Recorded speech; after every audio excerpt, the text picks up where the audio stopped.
We have with us John Mascaro, who is one of 4 candidates running for 2 open seats for Nags Board of Commissioners. Welcome, John. My first question for you is that at least one of you might replace an incumbent. What action or actions of the current board prompted you to run, and what would you do differently? What made me decide to run was that I've sat in that audience for 3 years listening to the board. I've been to all the retreats and all the budget hearings, and what really made me decide to run was when we were lied to. It's on videotape. A person from the public asked a question about beach nourishment. If this petition drive doesn't work, is this the end of beach nourishment? And he was told very sternly and firmly from them that this would be it. They would retreat. And then they turned around and went ahead with it anyway. So I felt that they weren't honest with him. They weren't honest with us as taxpayers of Nags Head. So what I would like to see out of that is more transparency with the board. There should be nothing at all that should be held back, and I believe that beach nourishment was a huge plan that has been set out, and they knew exactly what their moves were. Talking about beach nourishment, what are your early impressions of the beach nourishment project, and do you foresee supporting nourishment as a long-term plan? I think the beaches look good. There's no question about that.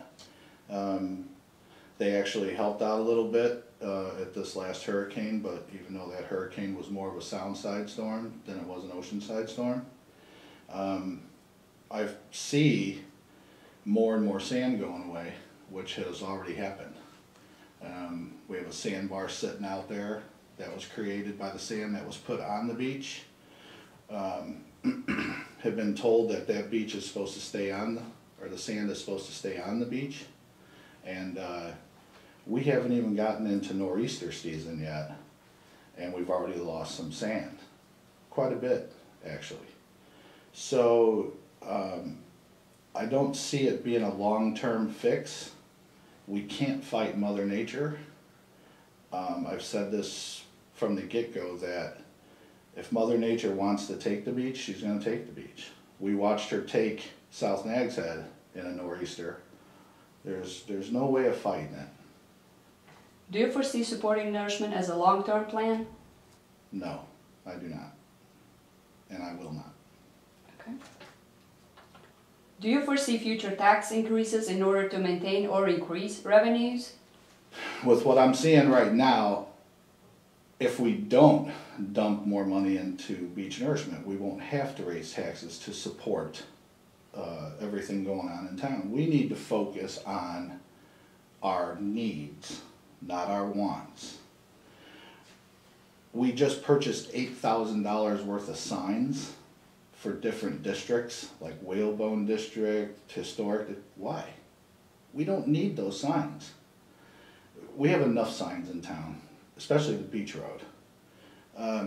We do not need to raise taxes as long as we finish the beach nourishment project, we get it done, that's it. But I don't see us needing to raise taxes at this time.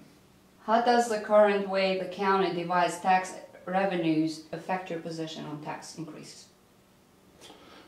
Well, I think the county, I think a lot of that needs to be looked at on how the taxes are distributed to the towns. I know that the county has a lot of control over that.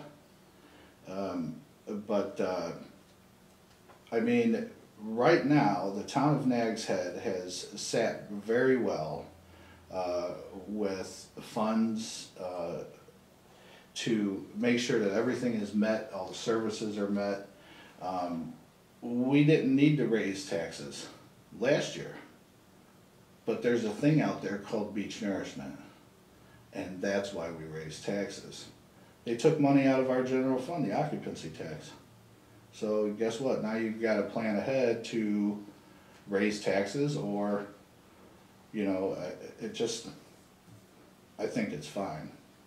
The way that the county distributes the funds right now, I think we're okay, but they could look at redistribution of all of them, how it's done, how much is done, where it's really needed. The county should be concerned about that beach. You know, it's in Dare County. But it seems like Nags Head has foot the bill. Now I know the taxpayers of Dare County have put in money, because the money that they got from the county comes from all the taxpayers in Dare County. I don't think it's fair that the state of North Carolina hasn't put a dime into that project. And they own the beach, and they'll tell you that. We own it. Then you fix it. You know, you receive occupancy tax from us, you receive property tax from us. If it's your property, fix it. Just like my property, I have to make sure it looks good. What new or different concerns facing the town will you bring to the board? Well, I mean, again, we need to get around the beach nourishment project. Let's put the beach nourishment project out of the picture right now. We need an aerial truck for the fire department. Truck's old, it's broke all the time. This is something that belongs to public safety. It's $1 million truck. Why can't Nags Head afford a $1 million fire truck? We just put $36 million worth of sand on the beach. When I heard that we can't afford a $1 million fire truck, I about fell out of my chair. It's not right. Things like that is what needs to be looked at. We have flooding going on in neighborhoods.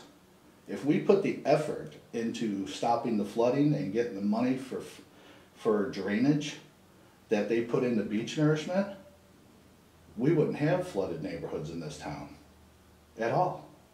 There wouldn't be a puddle nowhere. $36 million can fix a lot of flooding. But they need to look at, I think we need to look at services. We need to look at the infrastructure of Nags Head. You know, sewage, drainage, streets, services. It's just, everything's been put priority to beach nourishment. And the priority needs to be turned around and focused back on the town itself as far as what we get as taxpayers out of it. We don't need more signs, we don't need more sand, we don't need more, you know, we need services, we need structure. And until they stop prioritizing beach nourishment, you know, unfortunately we're going to be stuck in the same spot. We just finished talking to John Mascaro, who is one of 4 candidates running for 2 open seats for the Nags Head Board of Commissioners. Thank you, John.